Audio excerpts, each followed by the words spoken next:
Hi there, my name is Zoe Fletcher. I work for Creative Arts East as their Communications and Content Officer. One part of my role is looking after the social media management and day-to-day social media for our organisation. So that's what I'm going to talk to you about today. We're going to look at how to manage social media for an organisation. We're going to keep it quite simple and do some basic things and some top tips that might help you in your Kickstart placement if this is an area that you might be working with. So a lot of you probably have your own social media platforms, and the way that you use those to the way that you would use social media on behalf of an organisation is quite different. And a lot of you probably follow your friends and family, but you probably also follow brands, organisations, venues, events companies to keep an eye on what they're up to and what different things they might have going on. We're going to first cover some of the main reasons that organisations like the ones you guys are working with might use social media. So one of these would be to encourage you to make a purchase. So this could be to buy a product or book a ticket to something. There's some kind of money, unless it's a free event, but they're still getting you to buy into the idea of it, to buy into getting involved in what it is that they're putting on. They might be asking you to sign up for something. So this could be for a specific mailing list, or perhaps they are running a project where they want participants, which is people actively getting involved in something. So that's one reason why they might use social media.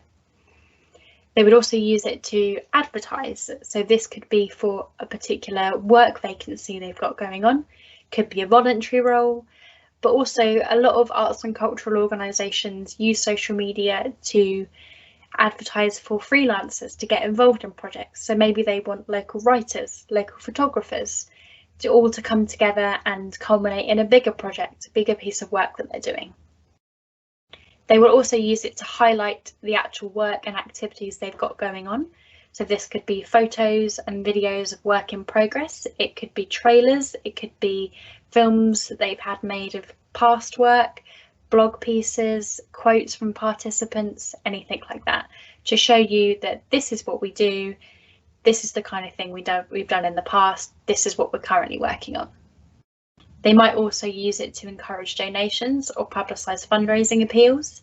This could be at specific times of the year. You might see this more around Christmas, or maybe they're raising money for a particular item or a particular project, and they want you to get involved in helping them fund that.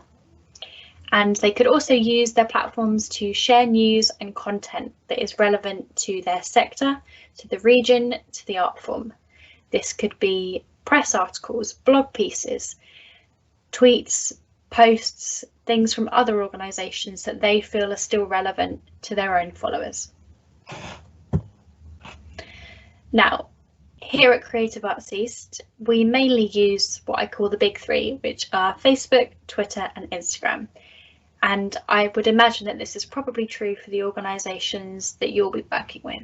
Obviously, there are things like YouTube, LinkedIn, Snapchat, TikTok, but for most organisations, they will all have a presence on probably these three. So that's what we're going to be talking about. Now, with these three platforms, the audiences that you have on them are going to be very different. And this changes the kind of content that you're going to be posting, the tone in which you're going to be talking on them. It's going to be different for each one. So it's important to bear that in mind. Now, in general, the kind of people that arts and cultural organisations might find on Facebook are likely to be audience members, participants, consumers, buyers. Basically, people that are directly involved in the work that you do, the people that directly benefit from it in some way. People tend to think of Facebook as being kind of an old-fashioned platform now, tends to be 25 plus, as opposed to the kind of Generation Z 16 to 23, 24-year-olds. But apparently 16 to 24-year-olds still make up a quarter of Facebook's audience, which is a big chunk. So don't write it off if you're marketing to younger people, but just bear in mind that there might be a better platform. On Twitter, you're likely to find other organisations, your funders, artists, venues, project partners, journalists, young professionals, those kind of people. They're the people that are most likely to see your tweets. Now, with Instagram, this is where that younger bracket, those 16 to 24-year-olds, most of them will be more likely to have an Instagram account than a Facebook and a Twitter. That's if they only had one account, you're more likely to find them on Instagram. But as we said, don't write them off for the other platforms, and also don't write off the fact that people over the age of 24 might still have an Instagram account. It's just about tailoring the best platform for the best audience. Instagram is particularly good if the thing that you are trying to showcase is a visual product, so it could be something you actually hold and see, or maybe it's a show and you can actually provide visual evidence of that thing. It's also quite a good place to be a little bit more personal with your content, so people do kind of fly on the wall type things, a day in the office, what their staff are getting up to, what their artists are getting up to, work in progress type shots. That's the kind of thing you might use Instagram for.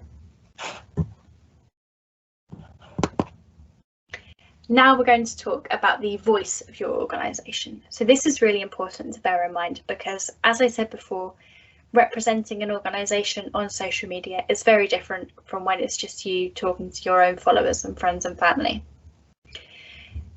When you are manning the organisation's social media, it's sort of like you are their public facing voice. And this is not just the staff members, but this is all the board members, all project partners, funders, anyone involved in the organisation's work. They're the kind of people that you're representing whenever you post something online that's coming from their account. So it's always good to bear in mind how you would talk. You want to keep it professional, but still engaging.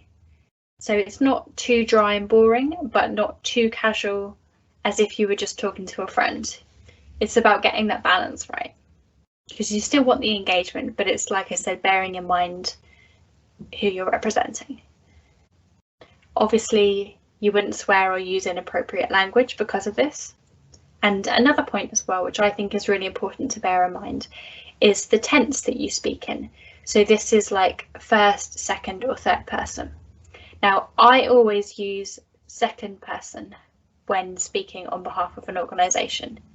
An example of this would be if we had a staff member that was attending a showcase or a conference, and I wanted them to tweet about it and post the kind of things that they were finding out during the day. I would personally prefer them, if they were using our channels, to say something like, "We're at the Edinburgh Fringe Festival.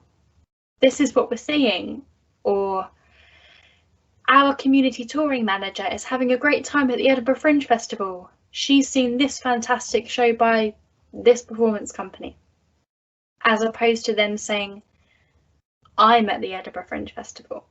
It just keeps that collective voice, and it keeps that collective voice, and it just makes it really clear that you're speaking on behalf of not one person, but an organisation. If you think of it as a we, not an I, which I think is really helpful. One thing that is really useful when looking at social media for an organisation is timing and scheduling. Now, you could have loads of different projects going on, loads of different pieces of work, and yes, you could just post them there and then in real time, and you might do that for some things, but it can also be really helpful to schedule them in advance. That way you can make sure you're giving enough time to each of the projects. You can look at which things you may be prioritising more over others, and it just helps you plan ahead. When we were working in the office, I tended to do this on a Friday afternoon. Just spend half an hour or so thinking ahead over the next week. What have we got going on and what do we want to talk about? You can use Facebook, which has its own inbuilt scheduler, or you can also use programs like Hootsuite or TweetDeck, which the organisation you're working for might already have. So if you're going to be working with social media during your Kickstart placement, then maybe talk to the social media manager or the person that usually runs those accounts, and they can help you with looking at that. Now, Facebook Insights is actually a really good analytics tool that your page will have. And this tells you the time when your page followers are most likely to be online. You can use this to schedule in posts for those specific times so that they can be seen by the maximum amount of people. Twitter's analytics isn't as good yet. It shows you things like your top tweet from the last month, whether you've lost or gained followers, but it doesn't, as far as I'm aware, have this timing feature. But there are free programs, I think, which can help you with this. And these analytics programs are changing and improving all the time. So it might be something that they build in the future.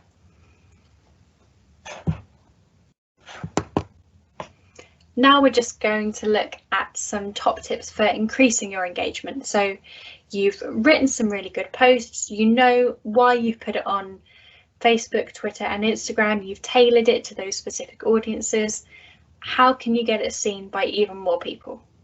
One way you can do this is by tagging other users. So as you probably know, you use the @ symbol followed by the name of their account. Now with Facebook, if their account has spaces in it, you would use the spaces. With Twitter and Instagram, it's just @ and then all in one word with no spaces, the name of the account. Now with Facebook, because you're not limited on characters, you could write your post and then below it have a little line of people you wanted to tag so that you wanted to see it. This could be funders, project partners, artists that are involved, people that you want to see it, partly maybe to give them recognition that they're involved in it, or maybe you want them to then share it on their own networks and pass it on. Now with Twitter, you only get 240 characters, so using lots of tags of other accounts can easily use this up. And a good way to get around this is if you're posting a tweet and using an image, it allows you to tag up to 10 other users. So this is a really good way of getting your post seen by more people and it not using up that precious character count, because believe me, that goes very quickly, a lot quicker than you realise. So as much space as you can save while still promoting the tweet to other accounts, it's a really good idea. One thing I really like to use is Facebook groups. These can be really good for if you want to promote a particular project or an event to a specific group of people.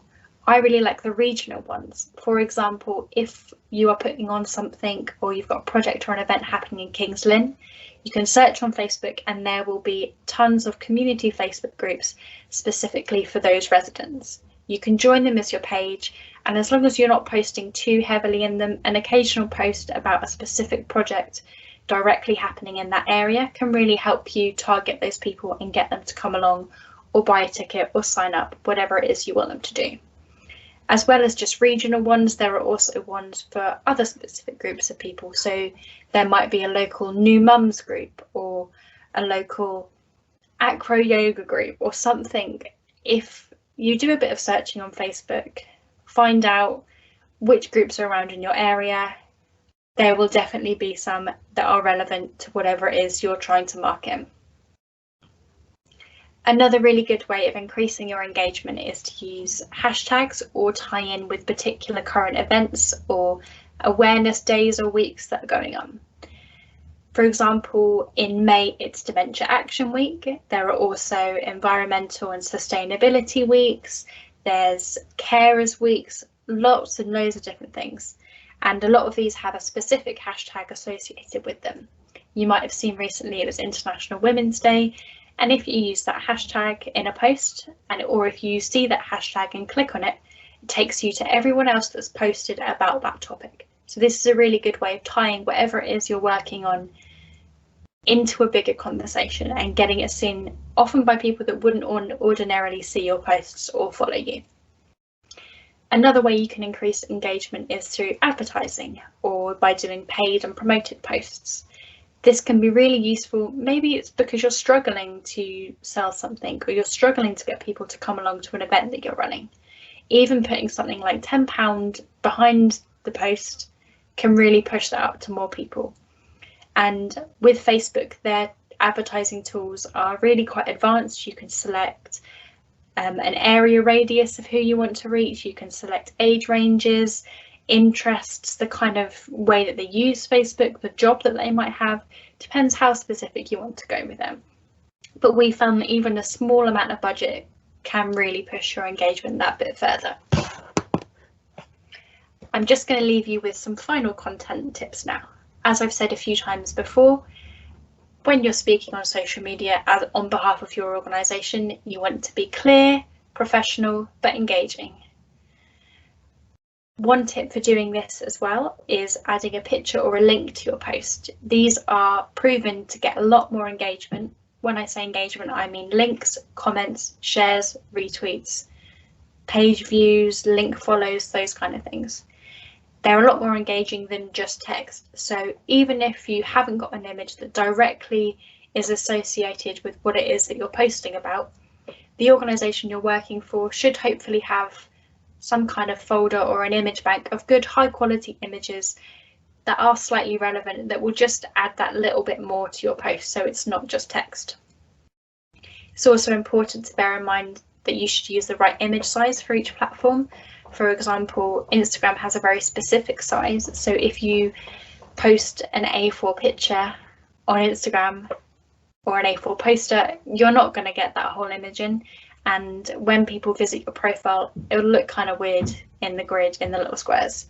There are tools online that you can use to resize your images, or it's probably best to make sure that, so that they're the best quality they can be, to get help from the person doing the design for your organisation. And they should know how to do this on Photoshop. One thing that's really important to me as a literature graduate is typos, grammar mistakes, spelling. A big spelling mistake in a post can really affect how you come across on behalf of the organisation. For example, think if you were seeing an advert for a big brand and there was a big spelling mistake in it, or a really obvious typo, it would make you think differently about that post and about that brand. It just looks less professional.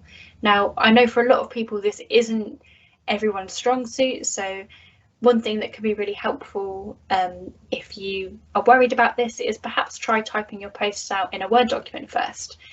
Then you'll get the little red and green squiggly lines, and this can help you make sure that your posts are as professional looking as possible. Also, there are probably bound to be lots of people in your organisation who do feel confident with that kind of thing, so get them to check anything if you're not sure. Another really good tip for social media is the 80-20 rule. Now, this is a rule that's been going around online on different blogs, news pieces, as basically a kind of best practice for a social media feed. Now, this says that 80% of your social media should be engaging, interesting, educational, and only 20% should be to directly promote your business, company, organisation. I don't think you need to stick to it as strictly as that and start doing any kind of percentage analysis on the posts, but I think it is a good way of bearing in mind that you should have a real mix. So as well as just saying, please come to this event, please buy this product that we've created, bear in mind those things we talked about earlier, like sharing relevant information, reposting, retweeting stuff from other organisations that you feel your followers would benefit from, giving them something in return as opposed to just pushing on them all the time. This is going to help you maintain followers and gain new ones. And that's it for my top tips for managing social media on behalf of an organisation. I hope it's been helpful. I think my email address and name will be on the next slide, so if you do have any questions, you can contact me there at any time. Thanks, and enjoy your Kickstart placements.